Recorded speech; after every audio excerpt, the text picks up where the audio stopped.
संस्थापकाय च धर्मस्य सर्वधर्मस्वरूपिणे अवतारवरिष्ठाय रामकृष्णाय ते नमः। तो गीता के ऊपर में बोलना है। आप सब लोग इस टाइम इकट्ठा हुए, बहुत अच्छा। अमितादि का ग्रुप, मैंने सुना कि बहुत लंबे अरसे से आप लोग पेंडेमिक के समय से ही इस तरह से नियमित ऑनलाइन क्लास ले रहे हैं और विभिन्न अपने संघ के जो साधु हैं, जो लोगों का पढ़ाई लिखाई में काफ़ी अच्छे से रुचि है, उन लोगों को बुला करके आप क्लास वगैरह लेते हैं। It's very good.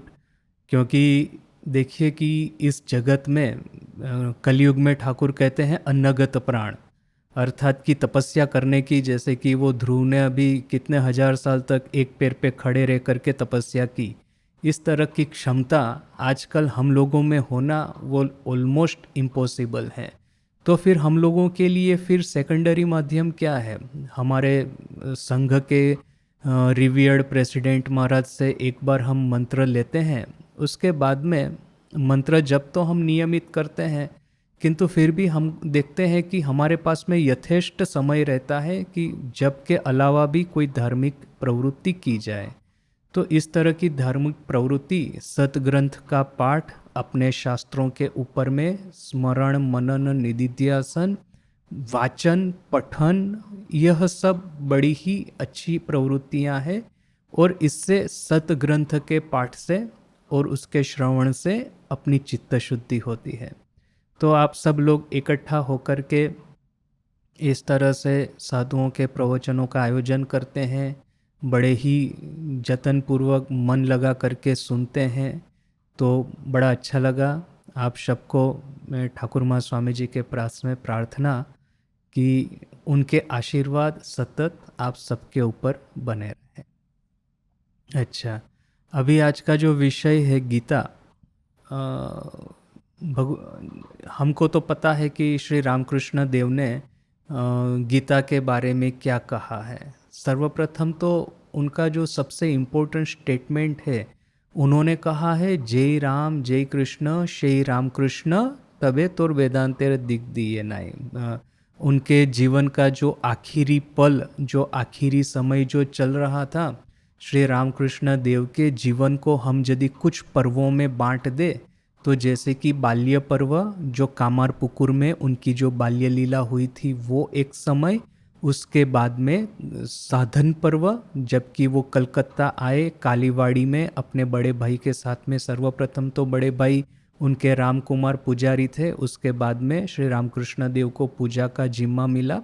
तो वहाँ से उन्होंने जो प्रारंभ किया, एक के बाद एक सनातन धर्म की जितनी भी साधनाएं हैं, और इसके अलावा सिर्फ हमारे हिंदू धर्म की ही नहीं, इस्लाम या तो फिर क्रिश्चियनिटी की भी साधना करके उन्होंने सर्वश्रेष्ठ सिद्धियां प्राप्त की। प्रत्येक साधना में जो सर्वश्रेष्ठ सिद्धि कही गई है उसको उन्होंने प्राप्त किया। और उसके बाद में जब श्री माँ शारदा देवी का दक्षिणेश्वर में आगमन हुआ और ठाकुर ने जब से उनकी षोडशी पूजा की, उससे फिर ये तृतीय पर्व ठाकुर का प्रारंभ होता है, वो है आनंद पर्व। दक्षिणेश्वर में जैसे कि ठाकुर ने आनंद की हाट बिठाई थी, एक के बाद एक सभी अंतरंग शिष्य जैसे कि उनके पास में आन मिले थे। किंतु अभी जैसे कि ये जन्म मृत्यु जरा व्याधि सृष्टि स्थिति प्रलय, यह जो एक जीवन की एक साइकिल है, उसके अनुसार हम देखते हैं कि क्रमशः सबके कर्म ग्रहण करके ठाकुर को धीरे धीरे करके गले का रोग उनके शरीर में प्रवेश किया, और फिर वहाँ से ही ठाकुर के जीवन का जो एक बहुत ही महत्वपूर्ण समय आत्म प्रकाश पर्व वो प्रारंभ हुआ। और ठाकुर ने जैसे कि 2-3 घटनाएं इस आत्म प्रकाश पर्व की है। जब से ठाकुर को कैंसर हुआ तब से लेकर के, एक तो है कि वो काली पूजा, उन्होंने ठाकुर ने कहा कि काली पूजा का समग्र बंदोबस्त करो। इसके बाद में जब बंदोबस्त हुआ, किंतु भक्तों ने देखा कि ना ही मूर्ति है ना ही पुजारी है, तो फिर क्या ठाकुर के मन में है पता नहीं। पूजा के उपकरण ठाकुर के सामने सजा करके सब लोग बैठे थे, एकाएक गिरीश घोष के मन में आया कि ठाकुर तो स्वयं माँ काली के ही तो वो मूर्तिमंत स्वरूप है। माँ काली को यदि देखना है तो ठाकुर के अलावा और किस में हम उनको देखेंगे। तो वैसे ही वो गिरीश घोष ने इमीडिएटली, उनका तो पता था भैरव जैसा उनका भक्ति था, इमीडिएटली फूल लेकर के ठाकुर के चरणों में अर्पित किए और ठाकुर साथ साथ में समाधिस्थ हो गए। और फिर वो एक बड़ी इम्पोर्टेंट घटना आत्म प्रकाश पर्व की देखिए कि जब आनंद पर्व चल रहा था, जब तक ठाकुर दक्षिणेश्वर में थे, जब तक अंतरंग भक्तों का उनके पास में आगमन हो रहा था एक के बाद एक, और ठाकुर जब तक अपने जो त्यागी संतान थे उनका चयन करके उनके पास में धीरे धीरे करके तपस्या करवा रहे थे, तब तक ठाकुर ने प्रकाश्य रूप से ऐसा नहीं कहा कि हाँ जो राम थे जो कृष्ण थे वही मैं हूँ। ऐसा ठाकुर ने प्रकाश्य रूप से नहीं कहा, उन्होंने हिंट दे दी है। वो कभी कभी कहते हैं कि चैतन्य देव की 3 अवस्थाएं होती है, कभी बाह्य दशा, कभी अंतर्बाह्य दशा, अर्ध बाह्य दशा और कभी अंतर्दशा। बाह्य दशा में भक्तों के साथ में वार्तालाप करते हैं, अर्ध बाह्य दशा में वो मत्त होकर के नृत्य कीर्तन करते हैं, भाव में महाभाव में मत्त होकर के, और अंतरदशा में जैसे कि एक ही बार में संपूर्ण रूप से समाधि में मग्न हो जाते हैं। तब जब ठाकुर यह बात कहते हैं तब वो मास्टर महाशय जैसे कुछ लोग थे कि जिनके मन में यह बात आती थी कि ठाकुर के भीतर में भी तो हम लोग इसी 3 तरह की अवस्था का दर्शन करते हैं, तो क्या ठाकुर भी वही चैतन्य देव ही फिर से अवतार लेकर के आए हैं। किंतु वह समय एक ऐसा था कि ठाकुर बहुत ज़्यादा इसको एनकरेज नहीं करते थे। रामचंद्र दत्त वगैरह जो भक्त ठाकुर का अवतार का बोल करके जो प्रचार करते थे, वो भी ठाकुर को इतना पसंद नहीं था, इतना अच्छा नहीं लगता था। किंतु जैसे ही कैंसर प्रारंभ हुआ, ठाकुर के गले का रोग प्रारंभ हुआ, आत्म प्रकाश पर्व जब प्रारंभ हुआ, तब ठाकुर ने जैसे कि धीरे धीरे करके सबको यह कहना शुरू कर दिया कि हाँ जो राम जो कृष्ण वही थे श्री राम कृष्ण। हमको पता है कि ठाकुर के जीवन का जो अंतिम समय था, उस समय नरेन उनके सामने बैठा हुआ था और नरेन के मन में वह एक प्रश्न हुआ था। जब ठाकुर का अंतिम समय चल रहा था, उसी समय हमने देखा कि किस तरह से स्वामी जी के मन में वह एक प्रश्न आया था कि क्या सही में श्री रामकृष्ण जो इस तरह से कहते हैं वो अवतार ही है। क्योंकि देखिए कि अवतार के जीवन में जितने भी लक्षण, अवतार के जितने भी लक्षण होते हैं सभी तो ठाकुर में दिख रहे हैं। तो उस समय ठाकुर का जो डेथ बेड था, जो ठाकुर का अंतिम समय चल रहा था, उस समय नरेन ने यह अपने मन में सोचा था कि यदि इस समय ठाकुर कहे कि हाँ मैं अवतार हूँ तो मैं यह बात मानूं। तो साथ साथ में ही ठाकुर ने क्या कहा, जो राम थे जो कृष्ण थे वही अभी श्री रामकृष्ण होकर के अवतरित हुए हैं, किंतु यह तुम्हारी वेदांत की दृष्टि से नहीं, क्योंकि वेदांत तो कहता है कि हम सब में वही एक आत्मन है और वही आत्मन और वही ब्रह्मन एक ही है। तो ऐसा तो कोई ईश्वर है या तो अवतार है या तो मैं हूँ, इस तरह से तो कोई डिफरेंस नहीं होना चाहिए। तो यह बात जैसे कि ठाकुर ने नरेन को कही उस समय उनका संदेह भंग करने के लिए, यह तो एक बात है।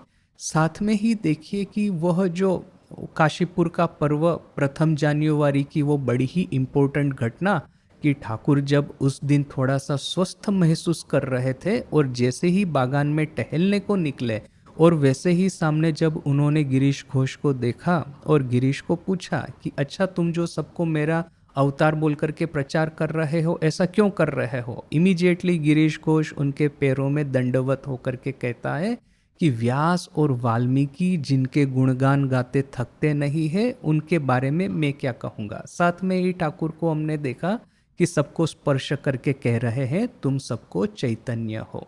तो जो भगवान कृष्ण थे वही इस समय श्री रामकृष्ण के रूप में अवतीर्ण हुए हैं।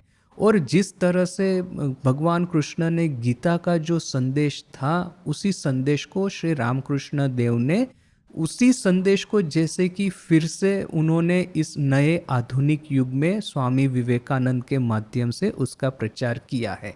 भगवान कृष्ण के पास में उनका पक्का शिष्य था यह अर्जुन, और श्री रामकृष्ण देव के पास में उनके शिष्य थे स्वामी विवेकानंद। अभी देखिए कि गीता का यदि मुख्य संदेश यदि हमको देखना है, गीता का हार्ट क्या है, गीता का मुख्य संदेश क्या है, तो वह संदेश जैसे कि स्वामी विवेकानंद ने रामकृष्ण संघ का यह जो लोगो है, सिंबल है, उसी के भीतर में जैसे कि ठाकुर का भी संदेश और श्री कृष्ण का भी संदेश, गीता का संदेश, उसमें जैसे कि उन्होंने कैप्चर कर लिया है। हमारा लोगो यदि आपने देखा होगा तो आपको पता होगा कि उसके भीतर में क्या है। सब सर्वप्रथम तो हमको दिखते हैं वो समुंदर की यह लहरें, जो कि स्वामी विवेकानंद के अनुसार ये कर्मयोग का प्रतीक है। उसके भीतर में आप देखिए कि एक कमल खिला हुआ है जो कि भक्ति योग का प्रतीक है। फिर पीछे में देखिए कि सूर्योदय हो रहा है जो कि ज्ञान योग का प्रतीक है, और उसके पूरे को आवरण करके जो सर्पाकार वर्तुलाकार जो सर्प है वो है राजयोग का प्रतीक।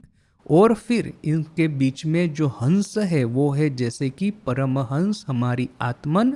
इन सभी योगों का समन्वय करके वह पूर्णता प्राप्त करती है। तो यह जो चारों योगों का समन्वय है, ज्ञान, कर्म, भक्ति और ध्यान, वही जैसे कि गीता का भी हार्ट है, और यही जैसे कि श्री रामकृष्ण देव के जीवन का भी मुख्य संदेश है।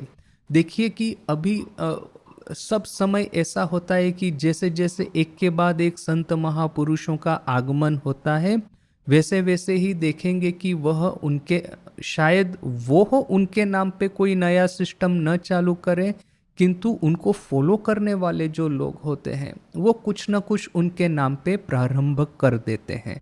तो वह लोग जब इस तरह से प्रारंभ करते हैं कि हाँ, हमारे गुरु ने यह एक मेथड बताई है जो कि हमको लगता है बड़ा अच्छा है, तो ठीक है। और फिर कोई नए गुरु प्रकट होंगे और कोई संत महात्मा प्रकट होंगे, उन्होंने अपनी एक मेथड प्रारंभ की।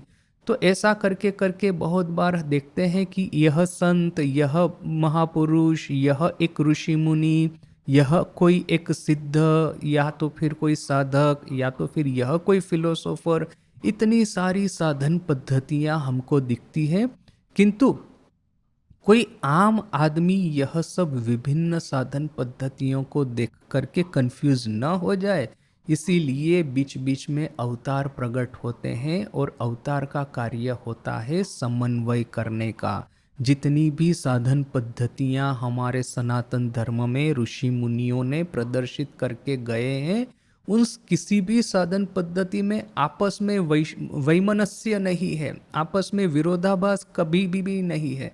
सभी साधन पद्धतियां जैसे कि एक दूसरे की पूरक है। मनुष्य का जो मन है, मनुष्य का जो प्रोफाइल है, साइकोलॉजी है, उसके अनुसार वह विभिन्न साधन पद्धतियों को फॉलो करता है। यदि किसी का एक्टिव नेचर है तो वो कर्मयोग को फॉलो करेगा, किसी का यदि कॉन्टम्पलेटिव नेचर है तो वो राजयोग को फॉलो करेगा, जिसमें यदि डिवोशनल नेचर है, जो कोई सेंटिमेंटल या इमोशनल है, वो भक्ति योग को फॉलो करेगा। और किसी में यदि दृढ़ संकल्प शक्ति है, किसी में प्रचंड विल पावर है और उसकी इंद्रियों पे संयम है, तो वह ज्ञान योग को फॉलो करेगा। मनुष्य की पर्सनालिटी के अनुसार सभी की यह जो एलिजिबिलिटी है, या तो फिर जिसको कहेंगे अधिकारित्व, जिसका जो अधिकार है, जिसका जो अधिकारी है, उसके अनुसार उसको साधन पद्धति फॉलो करनी चाहिए।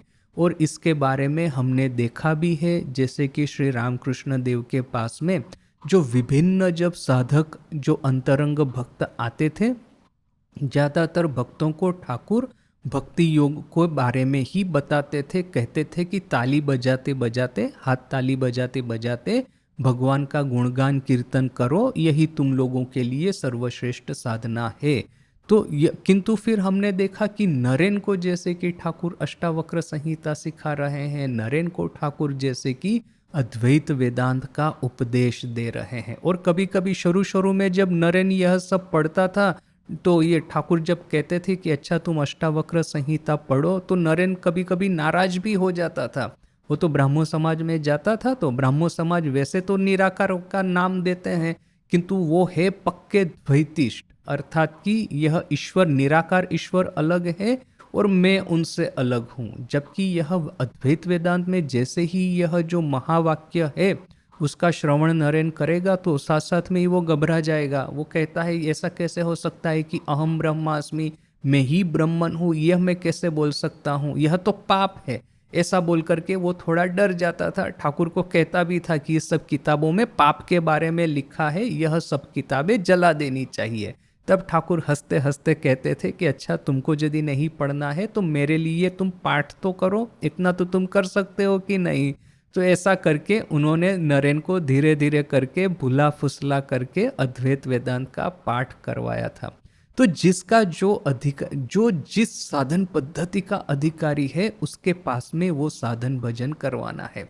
और देखना है कि कभी भी यह नहीं कहना है कि मेरी साधन पद्धति दूसरों की साधन पद्धति से बेटर है, या तो फिर ऐसा कहना कि दूसरे लोगों के लगता है कि उनके पास में बहुत ज़्यादा भक्त आ रहे हैं तो मैं एक काम करता हूँ, मैं अपनी साधन पद्धति छोड़ करके उनकी अपना लेता हूँ। तो इस तरह की गलतियाँ हमको अपने जीवन में नहीं करनी है। तो यह बात है कि गीता का जो सेंटर मैसेज कि सभी तरह के योगों का समन्वय जिस तरह से उसमें किया गया है, वैसे ही देखिए कि हमारा जो सिंबल है, हमारा जो लोगो है, उसमें भी आपको एग्जैक्टली यही बात दिखेगी। दूसरा एक गीता का बड़ा ही महत्वपूर्ण उपदेश है जो कि ठाकुर हमको बताते हैं। ठाकुर क्या कहते हैं? यदि गीता को आप 10 बार बोलेंगे तो जो होगा वो है गीता का मूल मंत्र। तो गीता को हम यदि 10 बार बोलेंगे तो क्या होगा? गीता गीता गीता अर्थात की तागी, तागी अर्थात की त्यागी, यानी कि त्याग। त्याग ही है जैसे कि ठाकुर के अनुसार गीता का मूल मंत्र। जैसे कि देखिए कि वो जो प्रबोध बाबू थे, केदार बाबू जो कि कोलपाड़ा के वहाँ पे, जो कोलपाड़ा आश्रम के जो फाउंडर है, एक बार माँ को मिलने के लिए दक्षिणी जयराम बाटी गए थे। तो उन्होंने माँ को पूछा था कि क्या माँ, हम तो ऐसा लगता है हमको कि ठाकुर जैसे कि सभी मतों का समन्वय करने के लिए ही जैसे कि उनके जीवन का मुख्य उद्देश्य था और उसी के लिए उन्होंने इस जीवन को ग्रहण किया है। तब माँ ने क्या उत्तर दिया था? नहीं, त्याग ही है ठाकुर के जीवन का सर्वश्रेष्ठ उद्देश्य, त्याग ही है ठाकुर के जीवन का जैसे कि मूल मंत्र। और फिर माँ ने यह भी कहा था कि विभिन्न तरह की साधन पद्धतियों के माध्यम से उस साधन पद्धति के ईश्वर को प्राप्त करना, यह भी ठाकुर के जीवन का एक बड़ा ही महत्व का उद्देश्य है।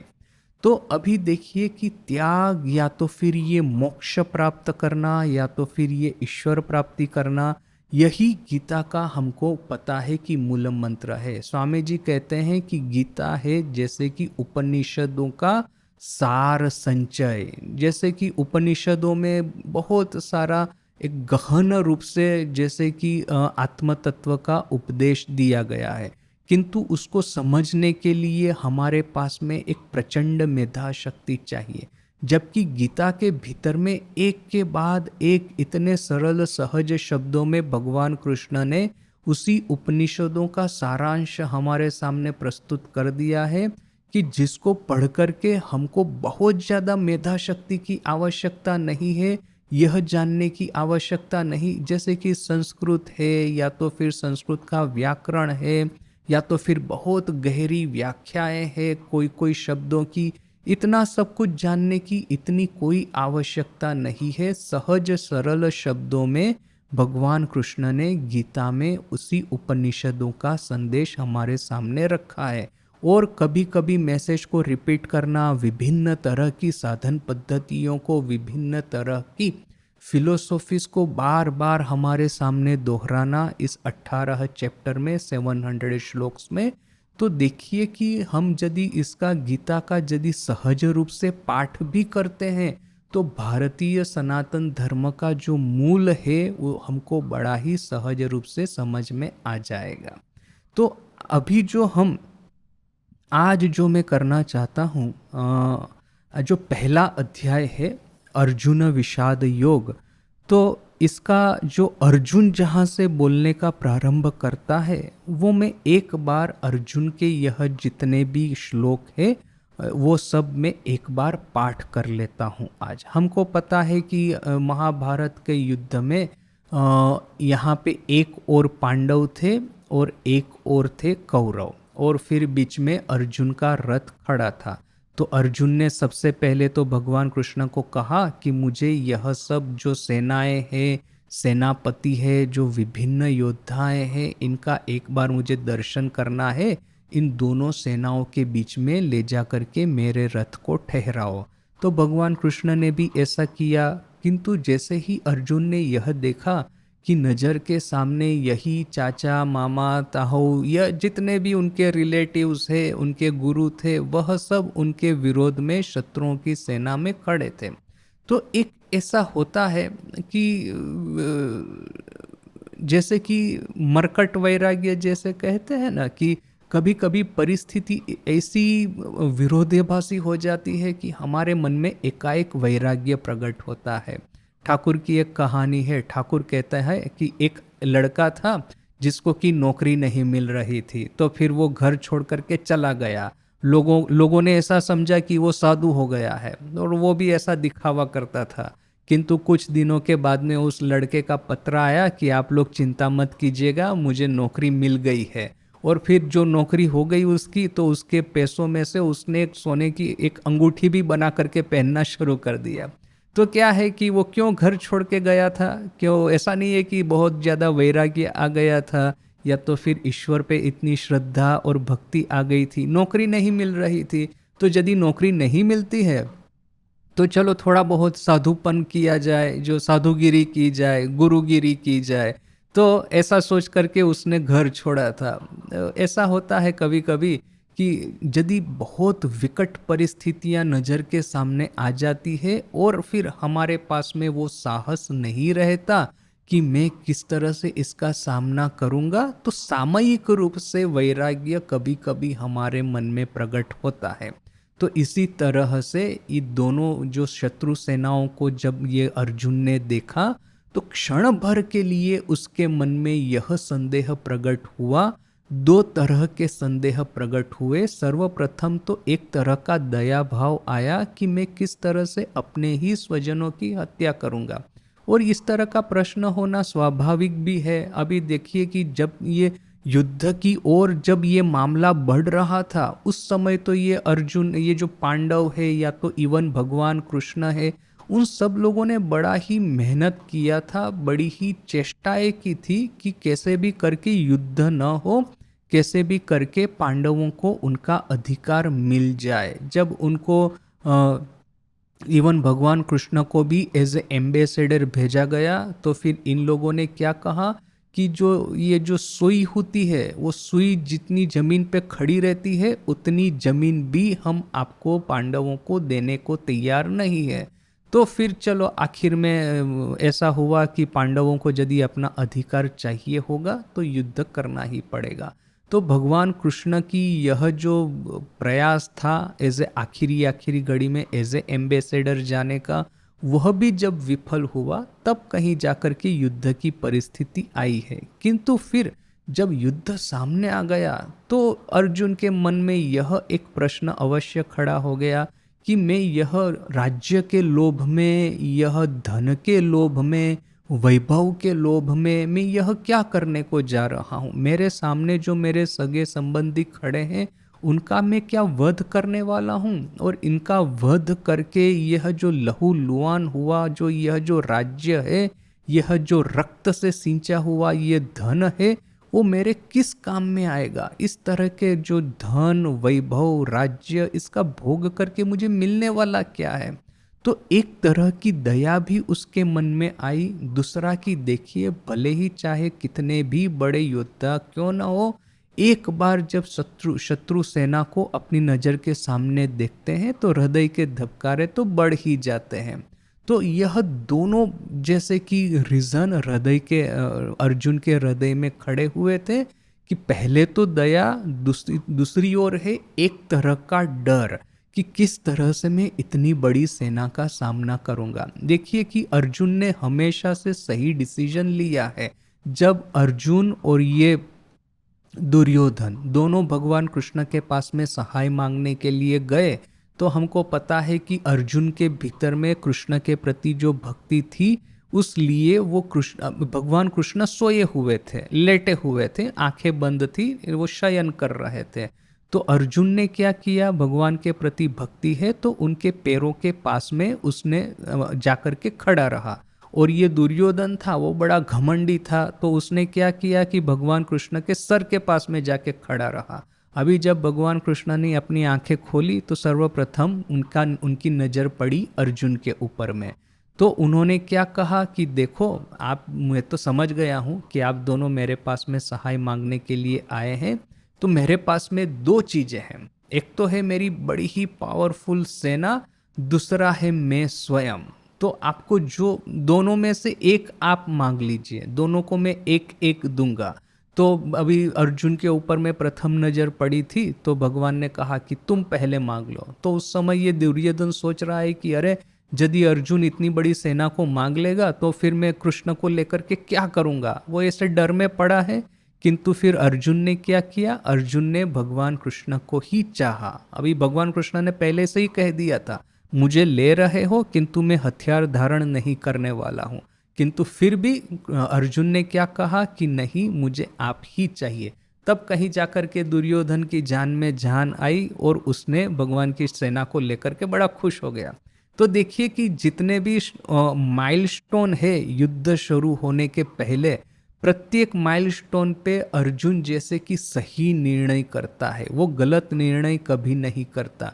यानी कि आखिरी घड़ी में यह जो एकाएक उसके हृदय में यह संदेह प्रकट हुआ कि मैं किस तरह से इन लोगों का सामना करूंगा या किस तरह से युद्ध करूंगा, तो इसलिए हम अर्जुन को कायरता, अर्जुन के हृदय के भीतर में यह कायरता प्रवेश कर गई है, ऐसा कहने की बजाय हम इस तरह से, एटलीस्ट मैं इस तरह से कहना पसंद करूंगा कि अर्जुन के हृदय के भीतर में एक तरह से परफॉर्मेंस एंजाइटी प्रकट हुई है। क्योंकि क्या है कि देखिए, हम सभी लोगों के जीवन में इस तरह से मौका आता है कि जबकि हमको एक बहुत बड़ा कार्य करना होता है, तो जब बहुत बड़ा कार्य करना होता है, तो जब ये जैसे कि स्टेज फ्राइट जिसको कि कहते हैं, अभी जैसे कि अभी मैं पहली बार मैंने बोलना शुरू किया था, तो मैंने तो पहले इस तरह से प्रवचन देने का ऐसा कोई खास अभ्यास नहीं था। किंतु मेरा जब लिमड़ी पोस्टिंग हुआ और वहाँ के जो बड़े महाराज थे, अभी लिमड़ी क्या है, गांव ही है और आसपास में छोटे छोटे गांव है, जहाँ पे हमने, जब गुजरात में अर्थक्वेक हुआ था तो हमने वहाँ पे बहुत सारी स्कूलें बनाई थी। तो वहाँ के जो बड़े महाराज हैं, हम उनको बापा कहा करते थे। अभी तो उनका देहांत हो गया। तो बापा यानी कि पिताजी, यानी उनकी उम्र, बड़ी उम्र में ज्वाइन किए थे आत्मस्थानंद जी के पास में, तो आत्मस्थानंद जी ही, परम पूजनीय आत्मस्थानंद जी महाराज जी उनको बापा करके पुकारते थे। तो फिर हम सभी लोग उनको बापा महाराज कहते थे। तो बापा मुझे लेकर के सब गांव में जाते थे। तो अभी होता ऐसा था कि स्टेज पे तो वो खड़े रहेंगे और मैं तो ब्रह्मचारी था, ट्रेनिंग सेंटर से आया था, तो मैं क्या करता था कि वो किताबें बेचने के लिए जो बुक स्टॉल लगाया जाता है, मैं वहाँ पे खड़ा रहता था। 4-5 वॉलंटियर हम सभी साथ में भी रहते थे। तो वॉलंटियर लोग बुक सेल करेंगे और साधु लोग प्रवचन देंगे। किंतु मैं तो ब्रह्मचारी था, मैं क्यों वहाँ पे स्टेज पे जाके बैठूं। तो मैं वहाँ पे, वो पीछे में बुक स्टॉल होता था, वहाँ पे खड़ा रहता था। अभी बापा जाते जाते रास्ता में कहते भी है कि तुमको बोलना है। मैंने कहा बापा, मुझे तो कभी बोलने का प्रैक्टिस है नहीं, मैं जाके क्या करूँगा। किंतु फिर भी अभी मैं ऐसा 2-3 बार बोला तो फिर बापा कुछ बोले नहीं। ठीक है, हम लोग वहाँ पे पहुँच गए। तो अभी मैं वहाँ पे बुक स्टॉल में पीछे खड़ा हूँ, खड़े खड़े शांति से आराम से वो आनंद से बापा का लेक्चर सुन रहा हूँ। तो उनका लेक्चर जैसे समाप्त हुआ, वैसे उन्होंने माइक पे अनाउंस कर दिया कि अभी वो ब्रह्मचारी महाराज पीछे में खड़े हैं, वो बोलेंगे। मैं तो एकदम टेंशन में आ गया। मैंने कहा अरे बाप रे, ये क्या हो गया। वही जो वॉलंटियर है वो मुझे धक्का मार रहे, जाइए महाराज जाइए, आपको बुला रहा है। मैंने कहा अरे बाप रे। वो कैसे भी करके वो स्टेज के ऊपर गया, माइक ऐसे हाथ में पकड़ा। इतने सारे लड़के बैठे थे, स्कूल तो बड़ी थी, छोटी स्कूल में भी इवन 500-600 बच्चे हो जाते हैं। फिर ये टीचर, प्रिंसिपल, इतने सारे सब लोग, मेरा हृदय धक धक करने लगा। अभी ऐसा नहीं है कि मैंने ठाकुर माँ स्वामी जी को पढ़ा नहीं है या वेदांत को नहीं पढ़ा है, सब कुछ पढ़ लिया है। छोटे बच्चों के सामने 10 मिनट बोलना यह कोई बड़ी बात नहीं है, मैं आराम से आंखें बंद करके बोल सकता हूँ। किंतु एक एंजाइटी जो होती है, स्टेज फ्राइट एकाएक अपने माइंड में आ जाता है, तो क्या करें क्या न करें, एकदम माइंड जो है काम करना बंद कर देता है। तो फिर मैंने बुद्धि यह लगाई कि बुक स्टॉल तो था ही, वहां से किताब लेकर के मैं आ गया स्टेज के ऊपर में, किताब खोल करके जो लिखा था भीतर में मैंने 2-3 पेज पढ़ लिए, बिल्कुल सर नीचा करके ऊपर में किसी के सामने बिना देखे, और ऐसा करके मैं चला गया वापस, भाग गया अपनी जगह पे। तो देखिए कि it is not a fear actually, क्योंकि फियर कहाँ से प्रकट होता है, डर कहाँ से प्रकट होता है? डर प्रकट होता है अज्ञान में से। जब अज्ञान होता है, जैसे कि अविद्या, अस्मिता, राग, द्वेष, अभिनिवेश योग शास्त्र में कहे गए हैं। अविद्या यानी कि मुझे पता नहीं है कि मेरा असली स्वरूप क्या है, उसमें से प्रकट होता है अस्मिता, यानी कि इस देह के साथ में मेरा आइडेंटिफिकेशन। इस आइडेंटिफिकेशन में से प्रकट होते हैं राग और द्वेष। कोई कोई चीज़ें मुझे बड़ी अच्छी लगती है, उसके प्रति मेरी बड़ी प्रीति बन जाती है, तो वो है राग। द्वेष है कि किसी के प्रति मेरी घृणा या तो गुस्सा या ऐसा कुछ प्रकट होता है। तो राग और द्वेष में से ही आखिर में प्रकट होता है अभिनिवेश या तो फिर जीवन का भय। तो देखिए कि अविद्या जो है वही है भय का मूल कारण योग शास्त्र की दृष्टि से। तो अर्जुन के हृदय में जो भय प्रकट हुआ, तो वो एक क्षण भर के लिए, जैसे कि उसने अपना जो क्षत्रिय स्वभाव है, क्षण भर के लिए जो उसके भीतर में जो वीरत्व है, क्षण भर के लिए उसके पास में गांडीव की जो शक्ति है, क्षण भर के लिए उसके साथी स्वयं भगवान कृष्ण है, वह भूल गया और शत्रु सेना को देख करके उसके माइंड में स्टेज फ्राइट या तो फिर एंजाइटी खड़े हुए। यह ऐसी बात हो गई कि वो जो महावीर, जब वो हनुमान वहाँ पे खड़े हैं वो लंका के सामने, इस भारत की ओर बीच में बड़ा समुंदर है और लंका में जाकर के खबर करनी है, वो जो कि पहले तो रावण को संदेश देना है, भगवान राम का देखना है, माँ सीता का दर्शन करना है। तो किंतु कैसे जाएंगे, वो तो इतना बड़ा समुंदर है बीच में, राम सेतु तो अभी बना नहीं है। किंतु उस समय ऐसा था कि हनुमान जी को अपना जो स्वरूप था, उनकी जो शक्ति थी, वो विस्मृत हो गए थे। किसी को उनको वो शक्तियां याद करवानी थी, और जैसे ही उनको याद करवा दिया गया कि आपके भीतर में वह शक्ति है, इमीडिएटली हनुमान जी ने छलांग लगाई और वो समुंदर पार करके लंका पे जाके खड़े हुए। तो ऐसा होता है कि हम सबके भीतर में ये जो जगत है उसका फेस करते करते बहुत सारी विडंबनाएं, विपद और आपद, यह जब खड़ा होता है हमारे सामने, तो हम लोग भी क्षण भर के लिए डर जाते हैं कि अरे मैं इस मुसीबत का किस तरह से सामना करूंगा। यदि हम स्टूडेंट है तो यदि परीक्षा का डर लगता है, जॉब करते हैं तो जॉब सिक्योरिटी, पहले तो क्या था 9 to 5 आपका गारंटी जॉब होता था, गवर्नमेंट का जॉब यदि मिल गया तो फिर आपको 9 से 5 काम करना है, आपका पेंशन पक्का है, आपको निकालने वाला कोई नहीं है। किंतु आज गवर्नमेंट में भी कॉन्ट्रैक्ट सिस्टम आ गया है, वो 11 महीने का कॉन्ट्रैक्ट करेंगे, आपको परमानेंट रखेंगे नहीं। और प्राइवेट सेक्टर में तो पूछिए ही मत कि कभी भी बॉस फ़ोन करके आपको बोल देगा कि तुमको फायर कर दिया गया है। तो यह जो फियर होता है, अपनी जॉब सिक्योरिटी का फियर, इकोनॉमिक सिक्योरिटी का फियर, या तो फिर जब बीमारी आ जाती है अपने प्रियजनों के भीतर में या तो हमारे भीतर में, तो एक भय हो जाता है। प्रियजनों को शायद गंवा दे तो क्या होगा, शरीर में व्याधि प्रवेश हुआ है तो फिर अपना बाकी का जीवन कैसे जाएगा, यह जो फियर। और फिर जब हम न्यूज़पेपर पढ़ते हैं तो और ज़्यादा हमारा ब्लड प्रेशर बढ़ जाता है कभी कभी कि अरे यह सब जगत में क्या हो रहा है। तो ये आध्यात्मिक, आधि भौतिक और आधि दैविक, 3 तरह की यह जो व्याधियाँ है, 3 तरह के जो ताप है, वो बीच बीच में आकर के हमारे सर पे खड़े होते हैं, और यह उसको फेस करके ही अपना ब्लड प्रेशर बढ़ जाता है। यह जो नर्वस एंजाइटी है या तो फिर ये जो लाइफस्टाइल डिसीज है वो इसी में से स्टार्ट होते हैं, क्योंकि भय लगता है, भय में से प्रकट होता है स्ट्रेस, और स्ट्रेस में से प्रकट होते हैं यह जितने भी लाइफस्टाइल डिसीज कहो, हाई ब्लड प्रेशर है, हाई शुगर है, हाई कोलेस्टेरॉल है, वो सब उसी में से होते हैं प्रकट। तो फिर देखिए कि इन सब का सॉल्यूशन क्या है। सॉल्यूशन वैसे अपने उपनिषदों में तो स्पष्ट रूप से बता दिया गया है कि ये जन्म मृत्यु जरा व्याधि रूपी यह जो जीवन चक्र है उसके परे हमको जाना है। जब तक हम इस देह के साथ में हमारा अटैचमेंट रहेगा, जब तक जीवन के सुख उपभोग को मैक्सिमाइज करने के लिए हम सोचते रहेंगे, तब तक हम इसी चक्की में, संसार रूपी चक्की में पिसते ही रहेंगे। हमको सर्वप्रथम जीवन का जो सही उद्देश्य है वो है मोक्ष प्राप्ति, या तो फिर ईश्वर साक्षात्कार, ईश्वर दर्शन, या तो फिर आत्म साक्षात्कार। यह जो अपने जीवन का उद्देश्य है उसको बड़े ही दृढ़ रूप से अपनी नज़र के सामने स्पष्ट करके रखना है।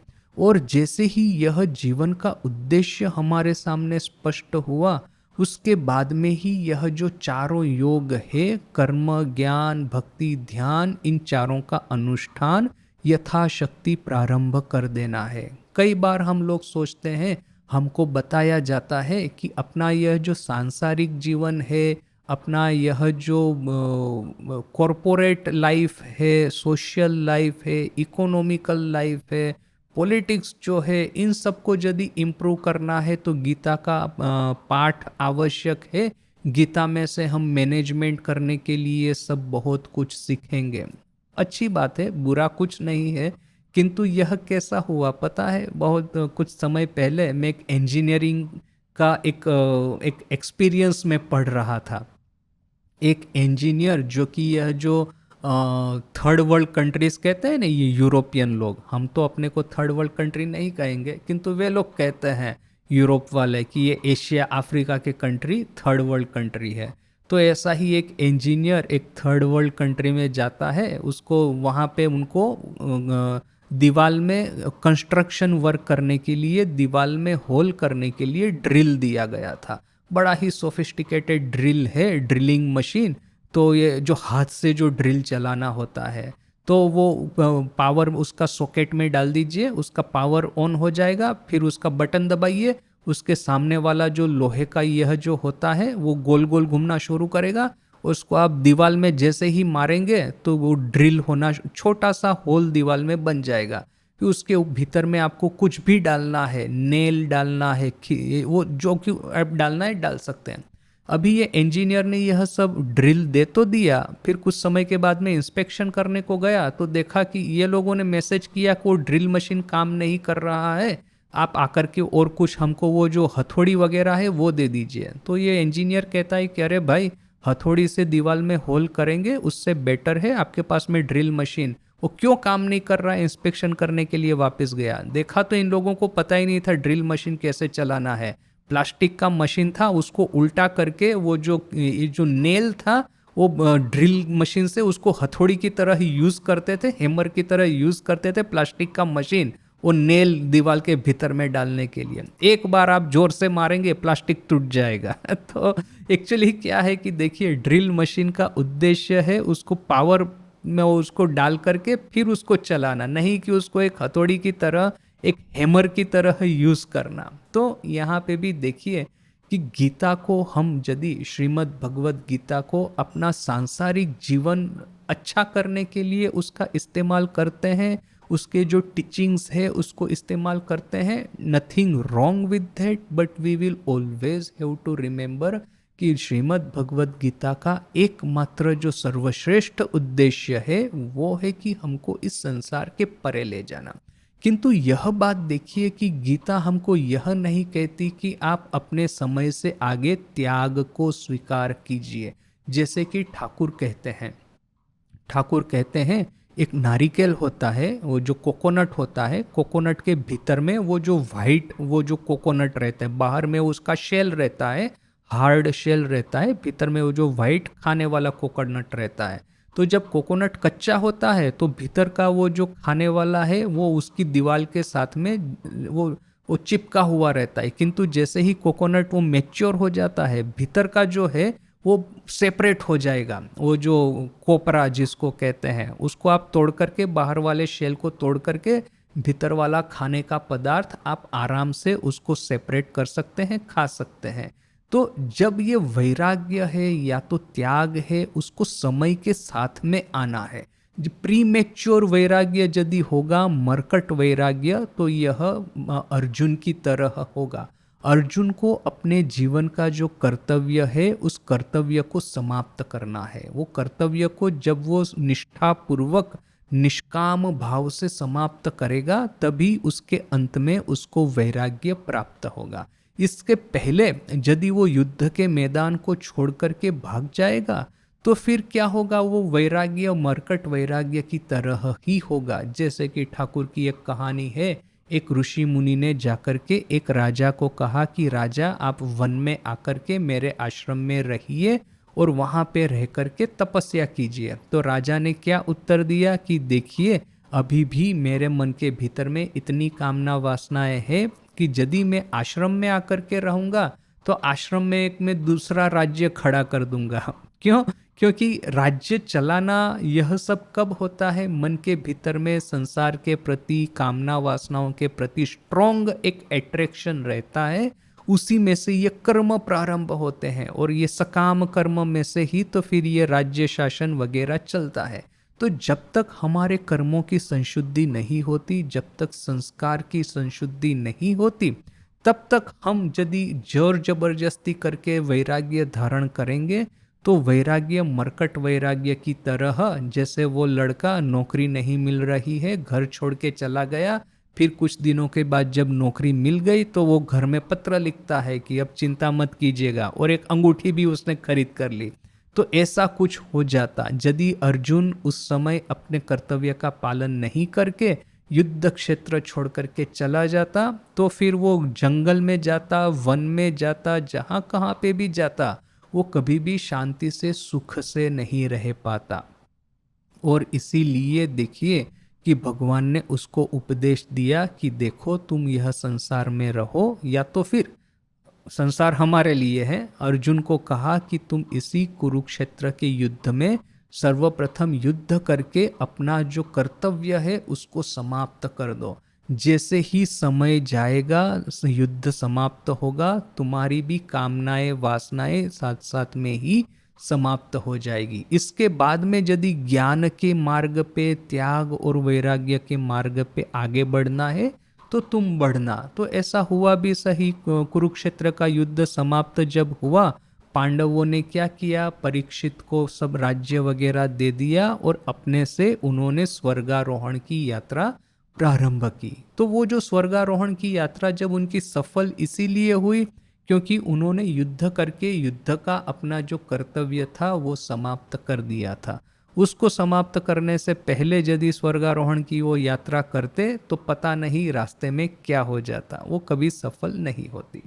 तो मैं आज आखिर में यह जो अर्जुन के जो शोक, अर्जुन का जो विषाद है, उसको मैं एक बार आज सिर्फ पाठ कर लेता हूँ, उसका सिर्फ चैंटिंग कर लेता हूँ। यह प्रथम अध्याय का 28वां श्लोक है, 28वां श्लोक।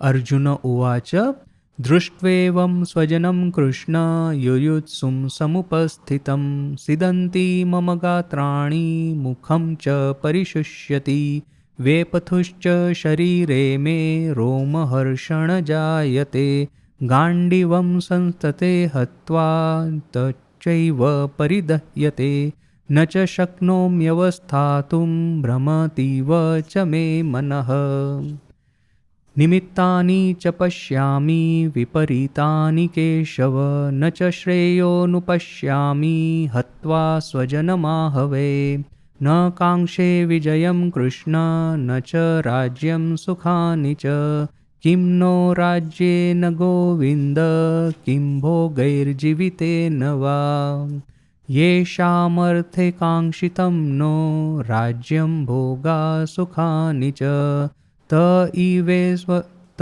इमेव स्थिता युद्धे प्राणान् त्यक्त्वा धनानि च आचार्याः पितरः पुत्रास्तथैव च पितामहा मातुलः श्वशुरः पौत्राः श्यालाः सम्बन्धिनस्तथा एतान् न हन्तुमिच्छामि ज्ञतोऽपि मधुसूदन अपि त्रैलोक्यराज्यस्य हेतोः किं नु मयि कृते निहत्य धार्तराष्ट्रान्नः का प्रीतिः स्याज्जनार्दन पापमेवाश्रयेदस्मान् हत्वैतानाततायिनः तस्मान्नार्हा वयं हन्तुं धार्तराष्ट्रान् स्वबान्धवान् स्वजनं हि कथं हत्वा सुखी न स्याम माधव यद्यपेते न पश्यन्ति लोभोपहत चेतसः कुलक्षयकृतं दोषं मित्रद्रोहे च पातकं कथं न ज्ञेयमस्माभिः पापादस्मान् निवर्तितुं कुलक्षयकृतं दोषं प्रपश्य द्विजनार्दन कुलक्षये प्रणश्यन्ति कुलधर्मः सनातनः धर्मे नष्टे कुलं कृत्स्नम् अधर्मो बिभवत्युत अधर्माभिभवात् कृष्ण प्रदुष्यन्ति कुलस्त्रियः स्त्रीषु दुष्टाशु वार्ष्णेय जायते वर्णशङ्करः शङ्करो नरकायैव कुलघ्नानां कुलस्य च पतन्ति पितरो हेषां लुप्तपिण्डोदकक्रियाः दोषैरेतैः कुलघ्नानां वर्णसङ्कराकारकैः उत्साध्यन्ते जातिधर्माः कुलधर्माश्च शाश्वताः उत्सन्नकुलधर्माणां मनुष्याणां जनार्दन नरके नियतं वासो भवतीत्यनुशुश्रुम अतो बत महत्पापं कर्तुं व्यवसिता वयं यद्राज्यसुखलोभेन हन्तुं स्वजनमुद्यताः यदि माम प्रतिकारम अशस्त्रं शस्त्रपाणयः धार्तराष्ट्रारणे हन्यु तस्मै क्षेमतरं भवेत् एवमुक्त्वार्जुनः सङ्ख्ये रथोपस्थ उपाविशत् विसृज्य सशरं चापं शोकसंविघ्नमानस। कृष्ण का अर्जुन का जो पूरा वक्तव्य है उसने किस तरह से एक्सक्यूज बना करके एक के बाद एक भगवान कृष्ण के सामने अपनी व्यथा रखी, अपना विषाद जो है उसने प्रकट किया। अभी इसके बाद में भगवान कृष्ण जिस तरह से एक के बाद एक स्टेप बाय स्टेप उसको अर्जुन को समझाते हैं कि किस तरह से अपना कर्तव्य सर्वप्रथम समाप्त करके स्टेप बाय स्टेप मोक्ष और संन्यास की ओर आगे बढ़ना है। तो यदि हमको और ज़्यादा समय मिलेगा भविष्य में तो उसके बारे में हम इसको देखेंगे। आज यहीं पे इसको समाप्त करते हैं। ओम शांति शांति शांति। हरि ओम तत्सत। श्री राम कृष्णार्पणमस्तु। यह बेसिकली योग शास्त्र का कॉन्सेप्ट है, किंतु योग शास्त्र जैसे कि गीता का ही अंतर्गत पार्ट है। इसलिए देखिए कि अविद्या तो हमको पता ही है कि हमारा मूल स्वरूप है वही आत्मन, जो कि समय अवकाश और कोजालिटी की सीमाओं से परे है, जिसको कि ना ही तलवार काट सकती है, ना ही पानी भिगा सकता है, ना ही अग्नि उसको जला सकता है। तो वह जो आत्मन है उसको भूल जा करके हम लोग समझते हैं कि यह जो एक सीमित देह है जिसको कि इजीली तलवार काट सकती है, जिसको कि इजीली पानी भिगा सकता है, जिसको कि इजीली अग्नि जला सकता है, जन्म मृत्यु जरा व्याधि जिसके साथ में हमेशा जुड़ा है, वो मैं हूँ।